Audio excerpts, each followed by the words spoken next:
Dave, my friend, you are a kick in the pants. It's really good to see you. We haven't taught a class together in quite a while. You've been running around doing law enforcement stuff and racing off to IACP.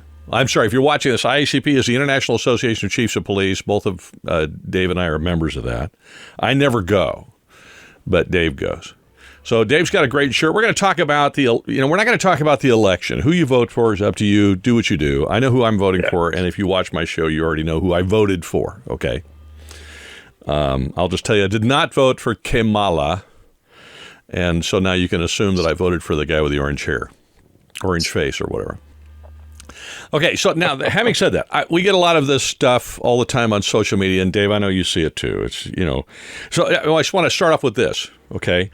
Neither Dave nor I make our money by stirring up trouble on social media. We don't do that. So if you follow us, you do. If you don't, you don't. Right. I mean, we'll provide you the information we provide to you. It doesn't matter a hill of beans to me. It's nice to have this, people follow me, and I'm very grateful, but I do not make my money that way. So I don't feel compelled, neither does Dave, feel compelled to come on here and scare you to death. There are going to be riots. There's a civil war coming. Get ready. Better prepare because your neighborhood's going to be burnt to the ground if Trump wins. They're going to come kill us all. No, we're not going to do any of that. Okay, so that's just, I got Dave on so we can actually talk about real stuff, realistic stuff. Now, if Dave says, yes, do all of that, that's because, guess what? That may be real stuff right there. Okay, but otherwise not. So that's what we're going to talk about. That and some things on, what you might do to prepare like that. So if you're freaking out because you think the world is going to come to an end regardless of who wins, don't. Now, we are wearing appropriate garb. I have my Kill Bad Dudes hat on from Half Face Blades because that's where my son works. I'm going to take it off, though. I'm going to take it off. But Dave has the appropriate shirt, T-shirt, Whiskey Helps. That's how I feel about this current election cycle, by the way. We're completely tired of the election crap. Whiskey Helps. Yeah, so last night we were doing the thing, before we get started, last night we always do the, that table in front of our house, right? Yes. We sit out there and we decorate it for Halloween and what have you, and we'll have dinner out there, a glass of wine, maybe 2, maybe 3, right? And then people will just come randomly and sit down. Now, just so happened we had some friends sit down with us last night. We had our neighbors came over. We're close friends with them, and they sat with us for a while. And come get the candy, kids. It's right here, right? It's what happens when you're an empty nester and you're not carting your kids around the neighborhood. And these two guys, I'll put the picture up, these two guys in chicken outfits, these enormous chickens, show up. And so we're like, well, we got to get a picture with these big chickens. So the chickens come and they're standing off to the side and we all lift our wine glasses and the picture gets taken. And what we find out later, if you look closely at the picture, which you can see now on the screen, is the tallest of the two chickens with both hands is flipping off the camera. So we didn't notice it till later. It's like the bird is flipping everybody the bird. It was kind of funny. So anyway, I don't even know why I told that. Well, all right. Well, go ahead. I'm sure you were like the most popular folks on the block because it sounded like you were handing out wine for Halloween, right? Like that's for the adults. That's adult candy, right? Like you're handing out wine, right? Wine, whiskey, and song. Don't forget the pizza. Popular. Makes you popular. It. We're loved. We're loved. Next year, you'll have to come join us if you're not out of town and sit and do that. We're going to absolutely. We'll put the grill out front. Our neighbors we're going to move the motorhomes and like that, and our driveways, as you know, connect. So which makes this enormous spot. So we're going to move the table over and do sort of a joint Halloween. So you'll have to come down for that. It'll be fun. All right. Well, anyway, what we were talking about, the world just I'm not going to pick on any particular commentator. But without getting, hyperbolic here, I have seen a lot of them. And when I say a lot, I really mean a lot. I've seen a lot of them talking about the world coming to an end based upon this election one way or the other. And I just don't see it. But I don't have my finger on the pulse of things the way you do. So, Dave, why don't you, in case people are watching and they haven't met you before, why don't you real quick tell them a little bit about you, where you come from, what you're doing, and what you're doing now. And then they'll get a feel for the fact that you know what you're talking about. Well, I'm a Taurus. I like long walks on the beach. Oh, I'm sorry, wrong podcast. My apologies. No, Air Force veteran, spent probably about 27 years in public safety, retired, or as I like to say, I escaped the matrix in 2019. I retired from law enforcement, and I was the regional chief of police for the Veteran Affairs Administration. And when I retired, started my own consulting and training firm here in Los Angeles. We do a lot of de-escalation, workplace violence prevention, training for public safety, mostly around crisis intervention involving veterans. That vein of training. Um, but we also do a lot of consulting for businesses and individuals for things like home safety, home security, business safety, business security, those kinds of things. So I'm seeing people, again, I'm not going to name any, saying there's going to be widespread civil unrest, widespread rioting. And when I hear widespread, I think nationwide, everywhere, even in small town America. What are your thoughts? well, my opinion is I think regardless of who wins the election, you're going to see some level of disruption. To what degree, who knows? I don't think it's end of the world kind of stuff. But I would say that there are many, many, many public safety agencies right now ramping up just to be prepared, right? And I think the key word is being prepared, and being prepared for those disruptions. And I'll use this as an example. Keep in mind, obviously, everything with our political system has become highly divisive. And this is a very, very sensitive subject. Families have stopped talking to one another because of whoever they wanted for, their political candidate. I mean, this is probably the most divisive election probably in history. And I say that because, obviously that evokes a lot of emotions and feelings. But even things that are good, I'm sure everybody's aware the Dodgers won our World Series, just recently. And then, of course, what happened the next day? People are setting buses on fire, graffitiing them up here in Los Angeles. And that was a fun event, right? They're having a parade today. They were shutting down streets, but it always appears like there's lately, in probably the last 4 years, there seems to be more unrest, even for happy events like winning a World Series, right? So I think regardless, you're going to see some level of disruption. And what I would also say is it's not just the week of the election that everybody should really be paying attention to. It's all the way up through January. It's going to be months because regardless of who wins, there's going to be a dispute. There's going to be an absolute dispute, just like there was in 2020. Um, I don't think it's end of the world stuff, but I do think being prepared and being prepared for the disruption should be important. To what level that happens, don't know. So what do you? Okay, so it's not when define into the world stuff in your mind. What do you mean by that when you say it's not going to be into the world stuff? What does that mean? Well, just like they're positing on the news, when you said widespread riots, like that means every city, every town, everything's in flames, everything's in fire, everything's in chaos. We're having to call in the National Guard and all of these, overt things. I really, really don't think it's going to rise to that level, and that's just my personal opinion. But So on a do I think? nationwide level, Yeah. you and I are in agreement that that's not going to happen nationwide. Do you feel like that No. might happen regionally? Could you see that? Could we see that, for example, across a state like California or across a state like New York or one of these states that do tend to, or Illinois, where things, or Portland, for the example, I mean, is this going to go to pieces in the same places it normally does? Do you see it across an entire state? What are your thoughts?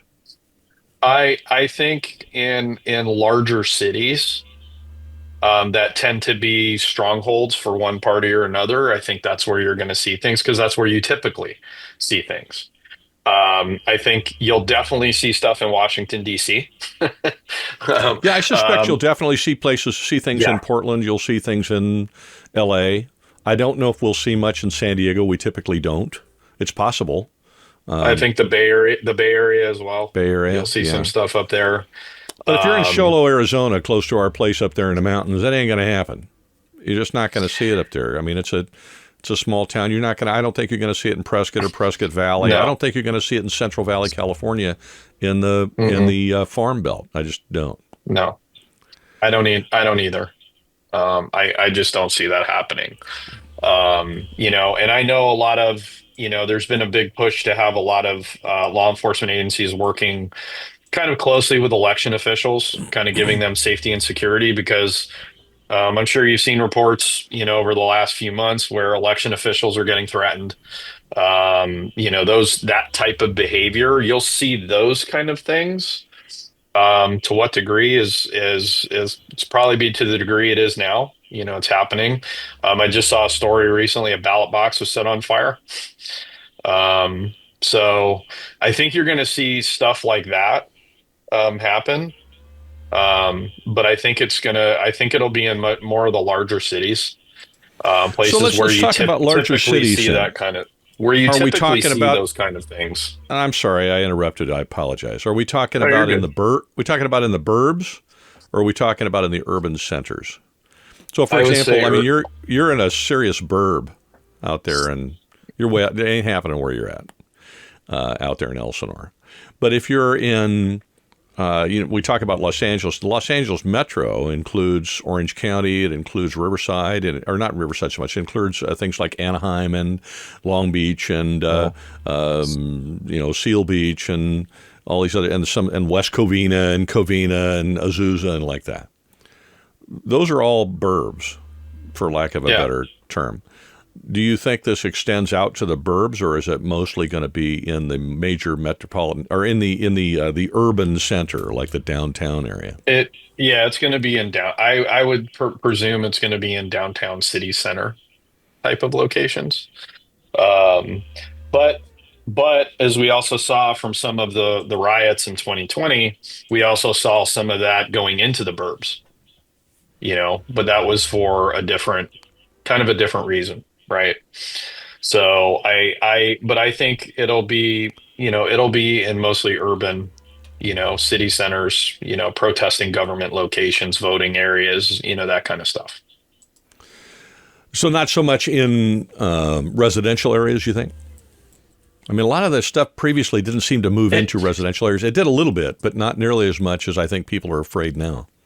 Well, I'll say it's hard to say, and the reason I say that is because at least up in LA, more affluent areas of Los Angeles, as an example, have been, overrun with crime.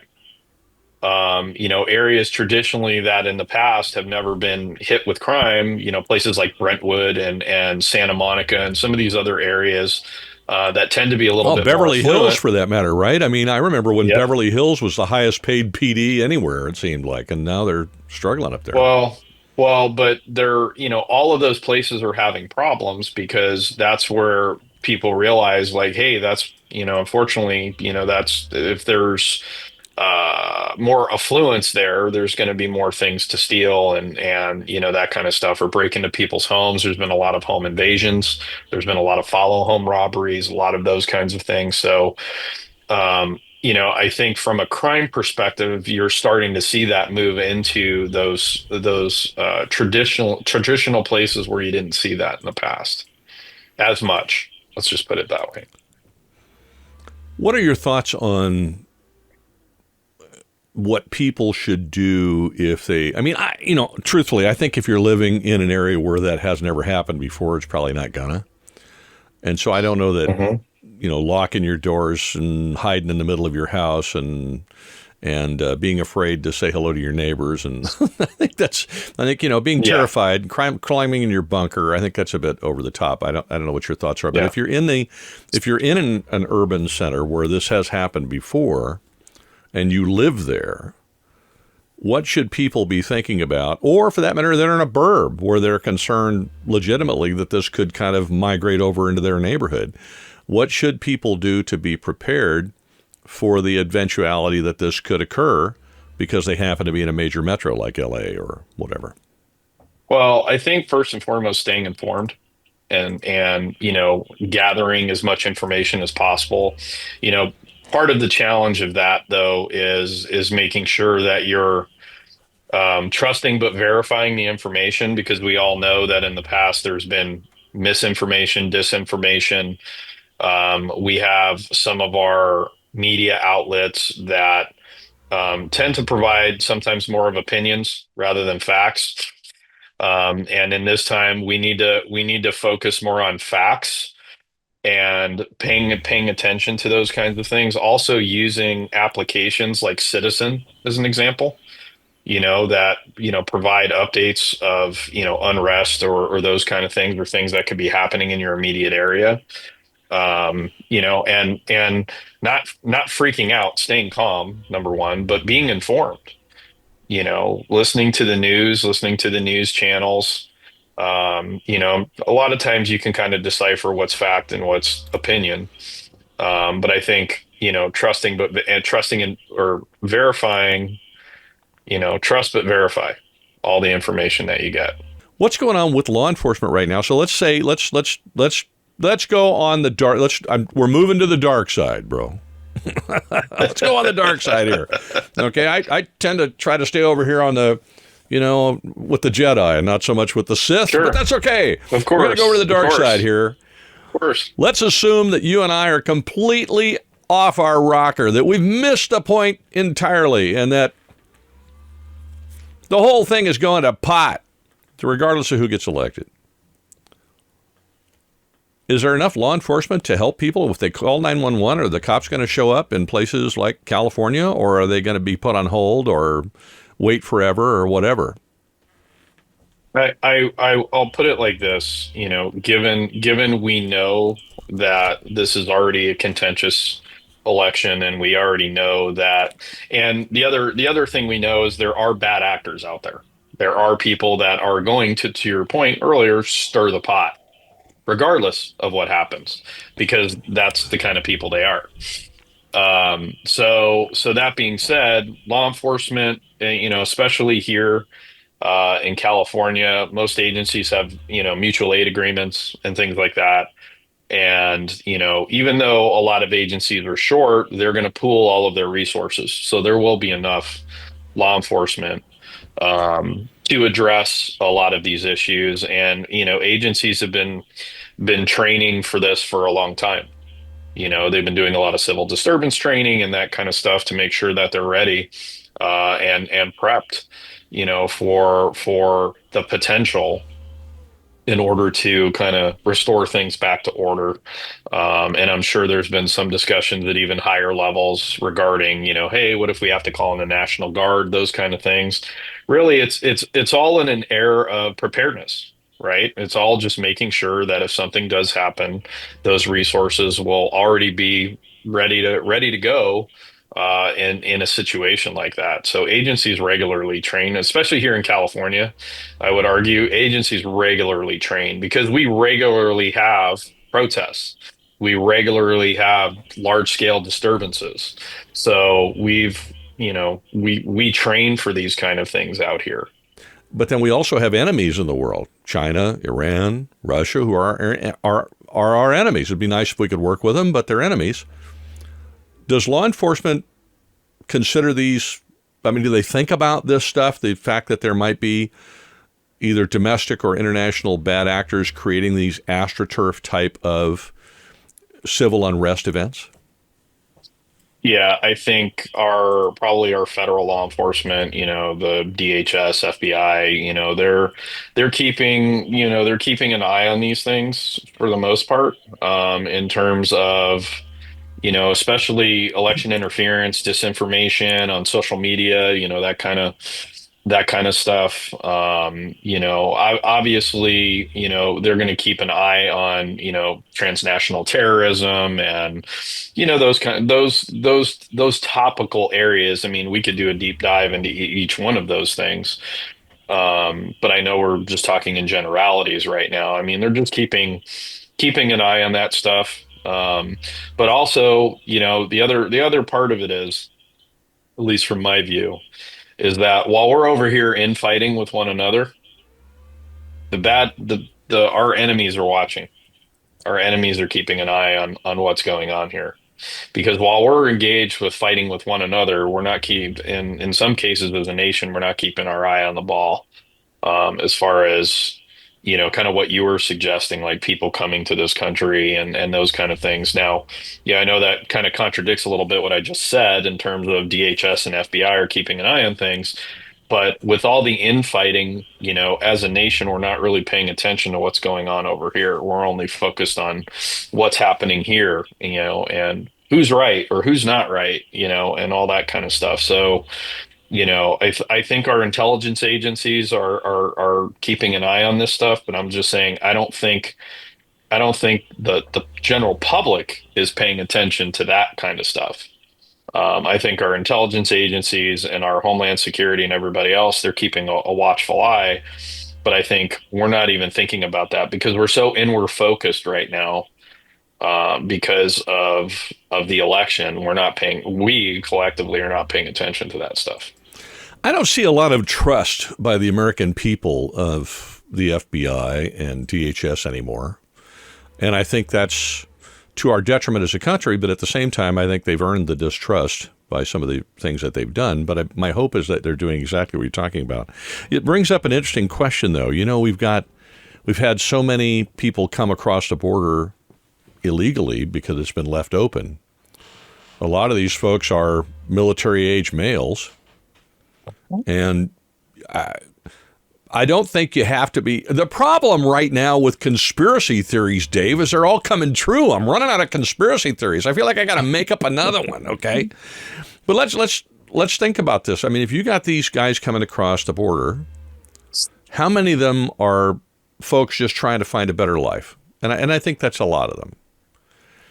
But how many of them are being sent across the border because, and this is something I see on social media a lot, this conversation, how many of them are being sent across the border because by design they are meant to infiltrate our country for the purpose of pulling an October 7th or something like what happened there in Israel in our own nation?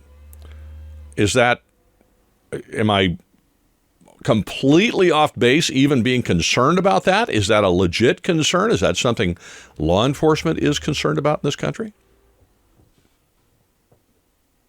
I mean, that's a good question. I think that should concern everybody, because anything is possible.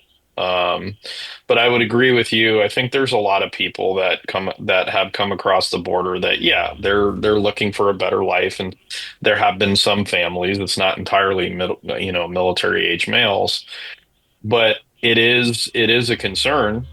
And I know Border Patrol has voiced their concern, and Immigration has voiced their concern, about some of these things. I really haven't had, or I really haven't heard too much chatter locally. At least from some of the colleagues that I work with rather frequently. There really hasn't been that much discussion. I think that's more of a national discussion that's happening rather than a local one. Um, so that's kind of that, as far as Doesn't that's sound like you're concerned. terribly concerned about that. I mean, it is a concern. I mean, that's something that, concerns me as a taxpayer, right? From that angle, because the cost of things go up, especially here in California. And to be clear, I don't have any problem with people that want to come to this country to make a better lives for themselves, but we have a legal process in order to enter the country, just like any other country. Every country has their standard of what's necessary in order to become a citizen or to become naturalized. There's no reason why we need to allow people to come here. And I don't care what you call it. You can call it, oh, they're just undocumented, or whatever kind of adjective you're going to use to describe somebody coming across the border who isn't supposed to be here. It's illegal, period. It's a crime. And I think if we send those people back to go and we make them follow our process, we're going to be better off because now we're going to know who's here. Again, we have a legal process. There's no reason not to follow it. Like there's zero reason not to follow it, and that's how I feel about that. Hey, if you want to come here, more power to you. I support it, not a problem. But follow our legal processes and follow our laws and pay your taxes.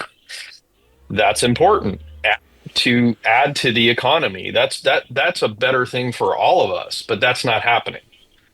Yeah, I'm of the So, opinion if the first thing you do in order to come to our country is break our laws, you don't need to be coming to our country. We need to yeah, throw you out.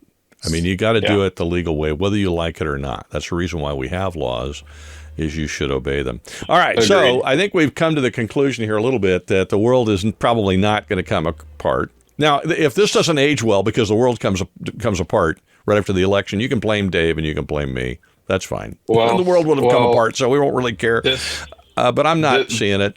What were you going to this say? I was going to say this isn't the first time I've been wrong, and it won't be the It won't last. be the last. Just ask my wife; she'll tell you. Yeah, Um, and just so you know, I'm not going to harden my house, and I'm not going to do all this stuff because I'm afraid of that personally. Because I just don't think that's, my wife and I are not going to hunker down in our house for a month or two and worry about, riots in the streets or whatever.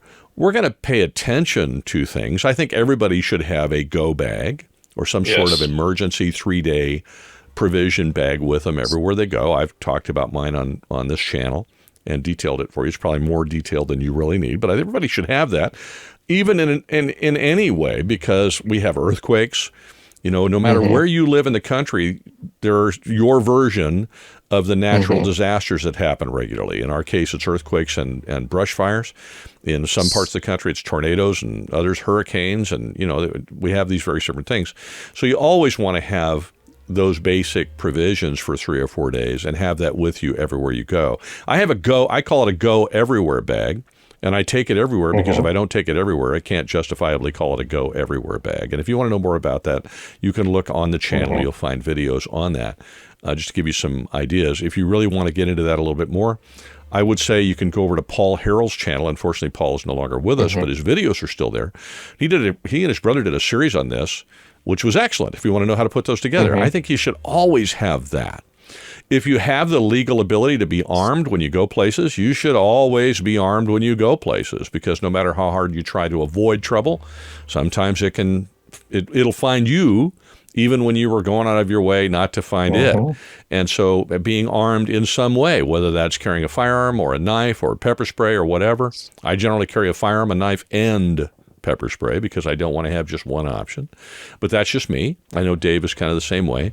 And having been law enforcement, security, and like that, we've always had various options on the Batman belt, so you kind of get used to having those options with you. Those are all things you should be doing. Should you have extra water and extra provisions in your house in case of those things? Sure. I think that's good no matter what.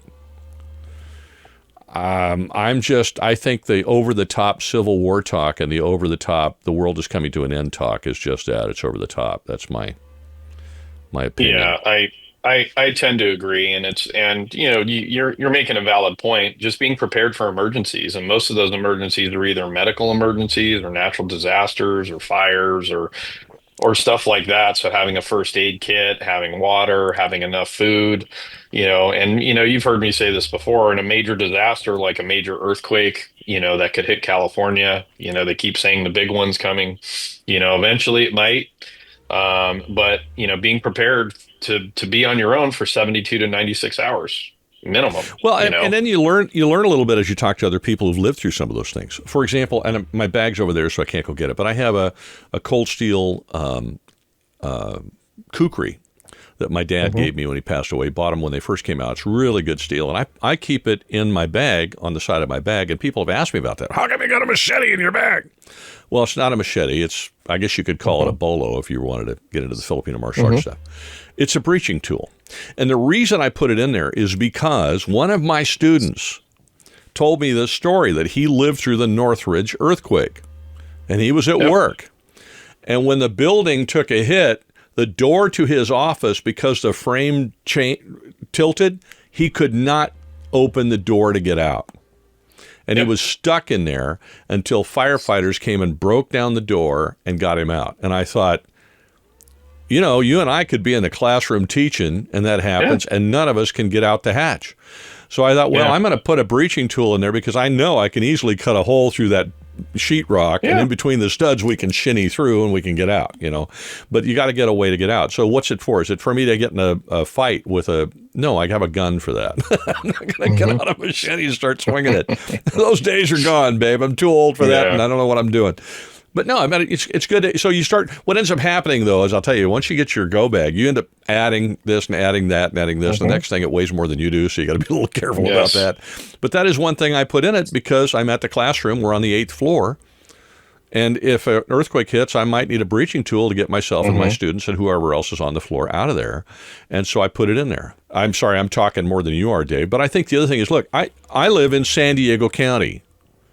I work in San Diego County. We have a place in the White Mountains of Arizona, but we don't live there all the time. So I spend most of my time here in California. Dave is up in the Los Angeles area. His family's up in the Los Angeles area. So if something happens in Portland and they're burning down Portland, it might be interesting for me to watch, and I certainly feel for the folks in Portland, Oregon, or in Washington, D.C., but that does not affect me in San Diego, California. So I'm going to be concerned about what's happening in my own city, which means I better know how to get the news, the straight news, not, you know, the opinions of fill in the blank commentator. Yeah.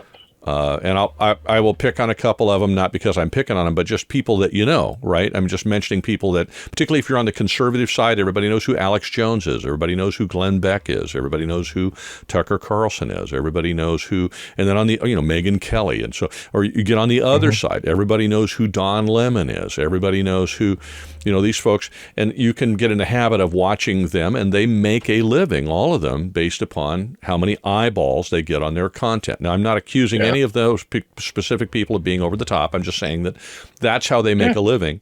If they have eyeballs on their content, they're making a living. So no matter how much they might want to just do things straight, if it bleeds, it leads, still has some influence on the kind of content they produce. So you want to be pretty careful about that and pay attention to what's happening with you locally in your city, in your town, in your area, because that's what's really going to affect you. And there are some apps. What was that app you mentioned again, Citizen? Yeah, it's called Citizen. It's, you know, you can download it for Apple or Android, you know, whichever. And, you know, the cool thing about Citizen is like, if you're involved or you're near a situation, like you can upload video and take video through the app and share it to anybody in the vicinity. You can do like geotagging to where you can have it like to a certain, you know, radius around your home or something along those lines, just to see. And it's, I think it's a good app. It has a lot of, you know, a lot of different features. I don't use all of them. I just use it for awareness, situational awareness. So if I know if I'm going to be in downtown Los Angeles, as an example, you know, because there's a few places I go there to train at. Well, I just put I drop a pin where I'm going to be, and then it just lets me know what's going on in that general area, you know, while I'm there. That way, if something does start to happen, I have a little bit of lead time, you know, in order to I think the other thing too is you can avoid it, right? I mean, like if I come see you, we're going to go do something. Maybe we're going to go do something with the Riverside Sheriff's Department or LAPD or whatever. Or we're going to go, you know, use the Milo somewhere. And you say, hey, Joel, come on up with me and I'll drive. So I park my truck with you and off we go. And my bag, my Go Everywhere bag, goes in the back of your vehicle and off we go. Yep. But I always have cash with me. And so if you have the ability to do that, you want to have a few $100s in cash. You don't need to have a few $1,000s. But if you got $300, $400, $500 in cash and something happens, my plan would be to grab a hotel, motel, whatever close by and just hunker down there. And if my communications is working, cell phone's working, whatever, I can always text my wife and go, honey, this is where Dave and I are. We're kind of, because what's happening is between us and you. We're going to let that fizzle out. We're going to go grab a pizza, whatever. Agreed. We're good. We're safe. We're fine. And I think you want to have the ability to not be forced to try to drive through it or pass through it. And if you're aware of the fact that it's happening, you're less likely to do that if you have some way of stopping at a hotel or motel or whatever that happens to be convenient and hunkering down there. And knowing that if power goes out, the credit cards don't work, you kind of want to have some cash on you so that you can at least pay for the room. So those are things that you want to make sure you're thinking about in your go everywhere bag with you too. And that, I think that applies all the time, because it might not be civil unrest. That could be a major earthquake, and now there's a disruption, or there's broken highways, and you can't get home, or they're telling you stay out of this area because there's a fire, and you're not in that area. Well, then fine, stay out of there until the firefighters work through that, and then you can get by it. You want to have an ability to just kind of shelter in place wherever that place may be before you head on home. This is all just sort of practical, everyday preparedness stuff that I suspect applies even in this instance as well.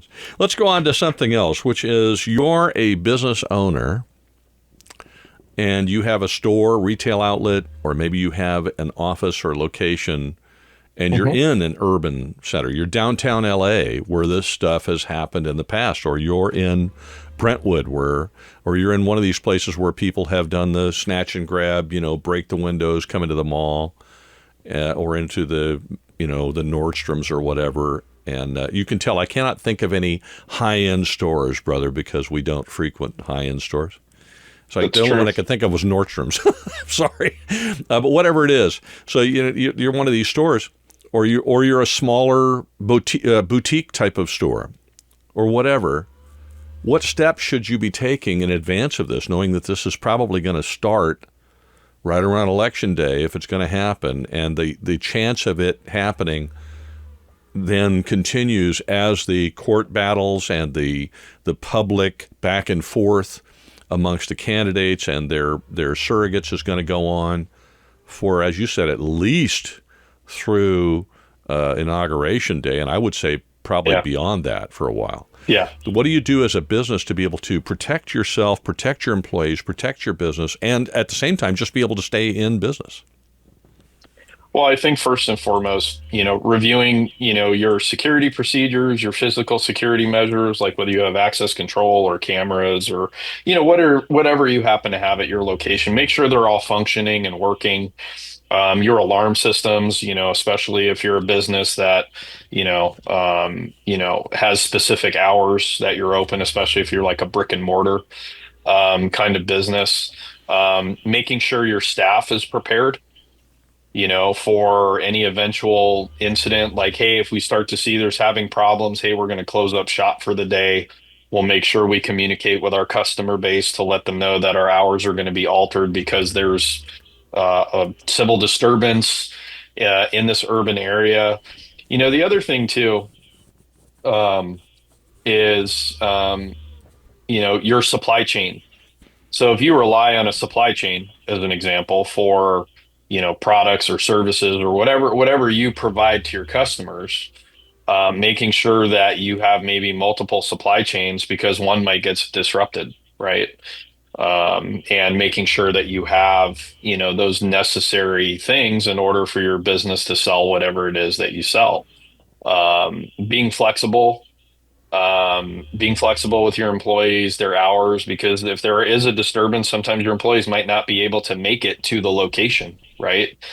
And the biggest thing too is making sure your insurance and all your insurance documentation is up to date. And documenting things appropriately. So if things get damaged, making sure that they're being documented appropriately. And the other thing too is looking at your exposure. And this is not something that a lot of people talk about, but we've all seen different institutions and businesses recently starting to take more of a neutral stance on things.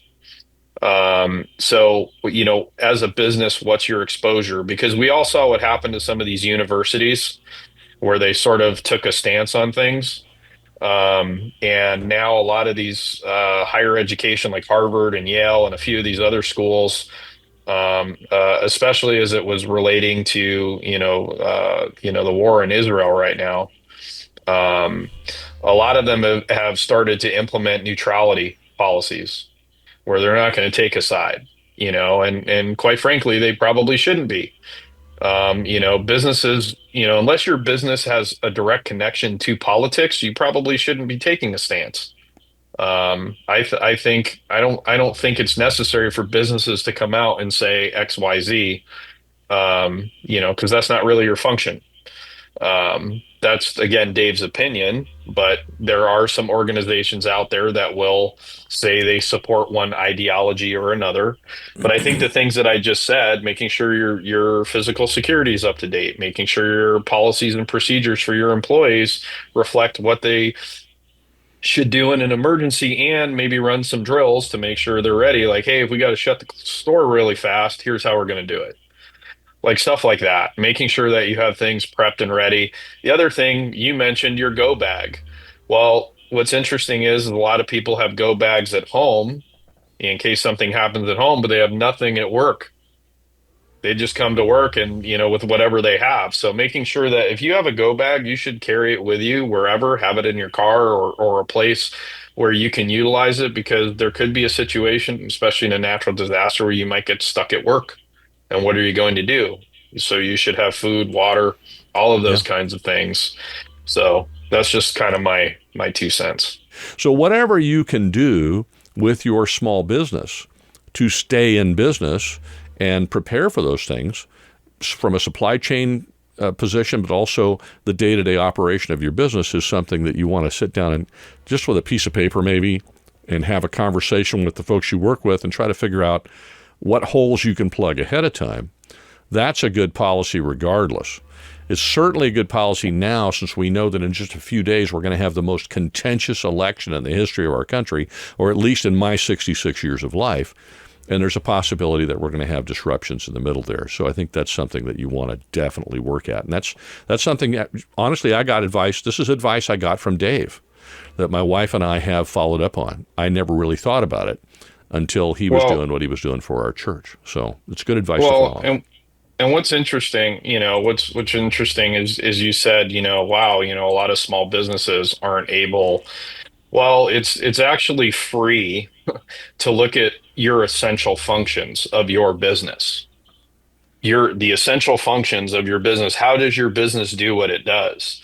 And when you take a look at that, then you're able to kind of back into, well, if this essential function goes down, how do I recover from that? Or how do I get that function back up and running quickly so I'm not impacted? Um, so every business owner, regardless, large, small, whatever, should be looking at what are our essential functions? How do we do what we do? And then what if we have a disruption? And what does that look like? And if we have a disruption, how do we recover from it quickly so it doesn't impact us long term? And those are simple, business continuity practices. And everybody should be looking at that. Just in general, from day to day, even if you're, outside of this election stuff, you should be considering that in a disaster. I mean, look at what, the pandemic did to a bunch of small businesses because they weren't prepared for a pandemic. So I think looking at the broad spectrum of what could potentially happen, and do your best to insulate yourselves from those things, you're going to be much better off. And it doesn't cost a lot of money to evaluate what you need to do, and then slowly kind of build up those resources, instead of thinking you have to do everything at once. Because I've talked to a lot of small business owners who are like, well, I don't have I don't have 10 grand to invest in XYZ. Well, nobody says you have to do all this today. This is the process. You should do this over time, when you can. And I think that's the biggest part of it, because I think people take all of this and get overwhelmed and then do nothing. And then the bad thing happens, Right. And we didn't do, I mean, we're in good shape if there's a natural disaster or whatever, but we didn't do it overnight. I mean, you did this for our church, 6, 7 years ago, something like that, whatever it was. Something like that. Yeah. Deanna and I've been working on it ever since. So it takes time. I was thinking about restaurants during the pandemic because California was so over the top restrictive. So many restaurants closed up. And the ones that didn't were the ones that were nimble and like the little, the little Chinese place, which all of a sudden really wasn't doing much delivery before, but all of a sudden they're doing delivery. The little sushi place is doing delivery. For crying out loud, the Denny's that's not far from my house started doing delivery, delivering your Denny's breakfast. Your Grand Slam is being delivered to you. Yep. Whatever it took to kind of, this is, I think, where DoorDash came from, and these other things were stuff that came from out of that kind of restrictive environment. So you really got to be, to some degree, you got to figure out. Here's the question: I try not in my business life or in my life in general to make the statement I can't, we can't. Instead, I try to ask the question, how can I? How can we? And I think if you're looking at it that way, as we're getting close to this election, I can't prepare because I don't have the money to do it. I can't be ready because of this. I can't put together a go bag. I can't do it because I'm in a wheelchair. I can't do it because I'm old and I got a lot of arthritis. You can always come up with reasons why you can't do stuff. A better question is to ask yourself, how can I do that? Yeah. Because in my experience, if I ask myself, how can I, that starts a creative process in my head. And I may talk to other people like Dave or Steve or Rick or Sam or whatever, friends of mine, or just my wife and I sitting talking. And while I might not be able to think of a way, oftentimes in those conversations there is one, and it comes up, and then it's an opportunity to do it. And no matter what the limitations are, physical, emotional, location, money, there's always a way. And so the question is, how can you do it? So I urge you, stay informed, watch social media if that's what you want to do, but try not to get caught up in the emotion of it, and instead look at what about this is actually likely to happen where I live, not just some remote possibility that's caused me to watch this particular interview or that or the other thing. And then try to prepare for that as best we can. Because I think, Dave, what have we said so far? You and I don't think this is going to be widespread. I think you and I agree that there will be some disruption there will be some civil unrest. There will likely be some rioting here and there. There will likely be people doing bad things. There may be violence in specific places. I'm in agreement with you that will be primarily probably isolated to urban centers in big cities where it happens anyway, even when the Dodgers win the World Series, right? Yeah. Over nothing, right? Happens anyway, so we're used to it happening there anyway. But it's not likely to happen in the small town near you. It's less likely to happen in the burbs or the exurbs. When you get into the suburbs or you're getting out in the country, it's less likely to happen out there. So that's not something to be as freaked out about. And it's not, I don't think it's going to be a regional disruption. I don't see California going dark over it. I just don't see that. And if I'm wrong, then you can always chastise me later, but you'll have to wait till we turn the lights back on here in California in order to do it. But otherwise, I think you're good. And then just go about your day, enjoy your life, take a breath, vote for whomever you wish to vote for, and participate in the process, and have a glass of wine or whatever. Enjoy your evening. And let the vitriol and the hyperbolic nature of what's going on right now wash over you and go on. That's my old man's advice. Take it if you want, don't if you want. I don't know. Any last thoughts, Dave? Yep. Yeah, I agree. Don't get wrapped up in in that vitriol. Don't become part of passing on, bad information or whatever. You're going to grab a glass of wine. I'm actually going to pop some popcorn. I'm going to watch a show. That's whiskey helps, in that regard. So yes, it does. Particularly Irish whiskey, which is my whiskey of choice. But I realize some people are Scotch, and my son's a bourbon guy, and I get it. Yeah. So I think, while this is going to be very contentious, again, I don't think it's going to rise to the level, of the hysteria that's currently being put out there. So, um, and we'll see how things turn out. Like like you said earlier, you and I could be completely off base. I don't expect to be right all the time, and most of what I'm sharing today is just merely my opinion, about what I think is going to occur, and what folks should do, in terms of, keeping, like they say, enhance your comm, John Spartan, right? You know, so that's Yeah, the way I look I at think that. that's it. I mean, prepare for the worst, hope for the best, and then once you've got those two in place, stop worrying about Yeah. it. If it's keeping you up at night, you're worrying about it, and Yeah. you can't worry yourself into a longer life. You'll just worry yourself into a shorter one. And so I wouldn't get all stirred up about it. It is what it is, and it's going to be what it's going to be. And the truth is, Agreed. I forget who the financial guru is that says this. I don't remember, but I loved the statement when I heard him say it. He said, "What happens in your house is a lot more important than what happens in the White House." So take Yeah. care of yourself and your family and your neighbors and your neighborhood. By the way, another app, just so that before we close out Hmm. here, that we use around here is called Nextdoor. And Yep. I got to tell you, I love the stupid thing because I'll hear about stuff going on in a neighborhood long before it ever hits the news, if it ever hits the news, because oftentimes it doesn't.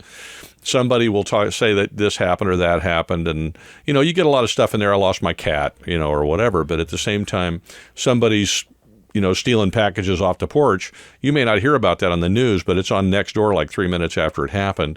Or the fire that just occurred over by San Diego State. I got on that before I got anywhere, and then it was on the news, and then of course my neighbors and I could see the fire and like that.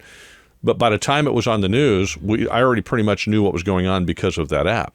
So you can kind of search for those apps. They're available on Android and what is it, Apple and whatever, and that'll help you kind of have your finger on the pulse of what's going on in your neighborhood as well. Well, One Dave, thank other, you very much. Oh, I'm sorry. what, Last thoughts. Go ahead. no, one other app that I think is really good is something called Watch Duty, which is basically wildfires, and here in California we have lots of those because that's one of our top hazards. But this really kind of highlights, it'll give you percentage contain. It has a lot of really good information, so I'd recommend that app too. I think that's a really good app.